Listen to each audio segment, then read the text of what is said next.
Je m'appelle Paul Vernin et je suis metteur en scène de la compagnie de théâtre Le Grand Appétit. Je vais vous parler de Chemin de Traverse, qui est un projet porté par Le Grand Appétit, la ville de Saint-Brieuc et les bibliothèques de Saint-Brieuc. Alors Chemin de Traverse, c'est un projet participatif dans lequel on vous propose de venir avec nous réaliser une bibliothèque sonore. Une bibliothèque sonore, c'est un peu comme un podcast, ou c'est comme du cinéma pour les oreilles. Au départ de cette proposition, il y a un spectacle qui s'appelle Rebondir. C'est un spectacle qui est en ce moment en création et qui verra le jour en février 2022 à Saint-Brieuc.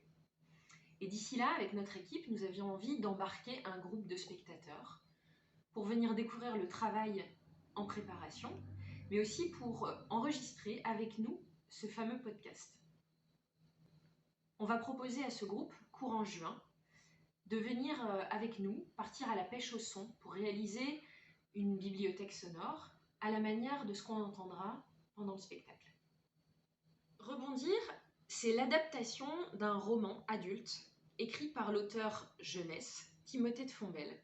C'est un roman qui s'appelle Neverland et qui est publié aux éditions Iconoclaste. Dans Rebondir, les deux personnages partent un matin en chasse de l'enfance. Un jour, pour eux, l'enfance a disparu. Plus rien ne les relie à l'enfant qu'ils ont été. Ils se demandent alors où est passé cet enfant et comment retrouver le chemin du retour et surtout comment garder la route praticable. Dans Rebondir, les deux personnages dessinent une cartographie précise des lieux et des rencontres qui ont fait le territoire de leur enfance. Collecter les sons qui racontent cette quête, c'est à ce jeu-là que nous allons vous convier. Alors, Chemin de Traverse, ce sont 3 rendez-vous. 3 rendez-vous de 2 heures à chaque fois, courant juin. Le premier rendez-vous, c'est pour faire connaissance, découvrir l'histoire de Rebondir et la quête des deux personnages. Le second rendez-vous, c'est une quête, une balade, micro au vent, pour collecter tous les sons qui nous rappellent ce territoire de l'enfance.